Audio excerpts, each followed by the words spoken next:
Now, going down some more articles here, and this one is actually from the editorial page, Molly Ivins, and from my understanding, she's not an atheist, but she did a wonderful editorial here about the RFA, and I just want to read a few highlights from this. It says, for bigotry and un-American and un-Christian behavior, it's pretty hard to top some of the lobbying that on behalf of the Istook Amendment. Representative Chet Edwards of Texas described the amendment as a horrible solution in search of a problem. I thought that was excellent.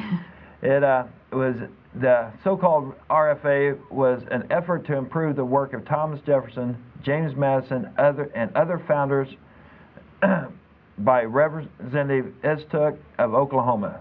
This would be less droll if Istook was not such a knothead.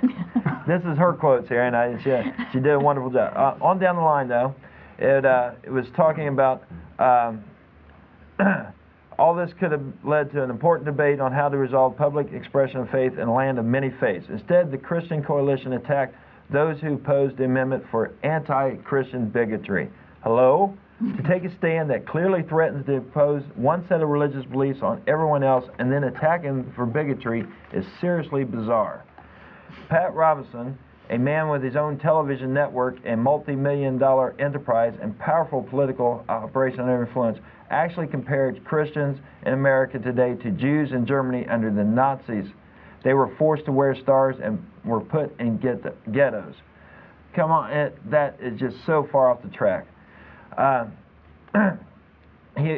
Istook and the Christian Coalition cite one horror story after another.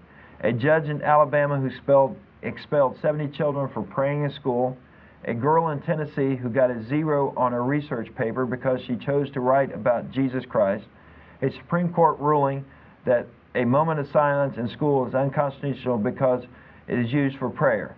None of that is true, nor a dozen other horror stories cited by the Christian right. This gives a perfect example of why we need the group Atheist Community of Austin. They're out there twisting the truth, trying to convince you people that the Christians are being persecuted. It's just simply not true. She went on to research these stories here. No students in DeKalb County, Alabama were expelled for praying in school. The court order in the case specifically recognizes the right of students to pray on their own, non-school sponsored, non-captive audience settings. One school in the district allows students to stage a prayer protest around the flagpole during school hours. 16 students refused to return to class, were suspended for the rest of the day. As you can see, they stretched that totally out of. The student who received a 0 on a paper did so because she had not met the requirements of the assignment, not because of the topic she chose.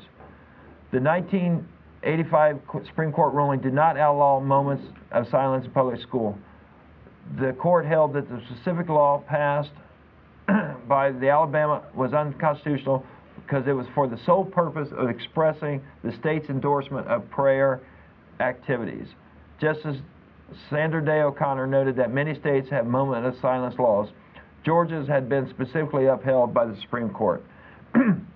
When you hear outrageous stories being repeated by Istook and others, and it certainly sounds as though they are being some denial of religious liberty going on. But when you check the stories out, it turns out they either never happened or they've been so distorted as to leave a wholly false impression. And that is their whole goal, is to distort the truth.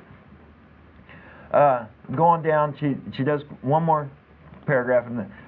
Personally, I've always thought that the problems would disappear if Christians would just read Matthew 6, chapter 6, verse 5 through 8. But when you pray, do not be like the hypocrites, for they love to pray standing in synagogue and on the street corners, to be seen by men. I tell you the truth, they have received their reward in full. When you pray, go into your room, close the door, and pray to your Father who is unseen. Then your Father who sees you, what is done in secret, will reward you. From what I understand, she is a Christian, but she is such an open-minded Christian and understands what's going on. I will always support her right to be a Christian, and as long as you stay open-minded like that. And thank you, Molly.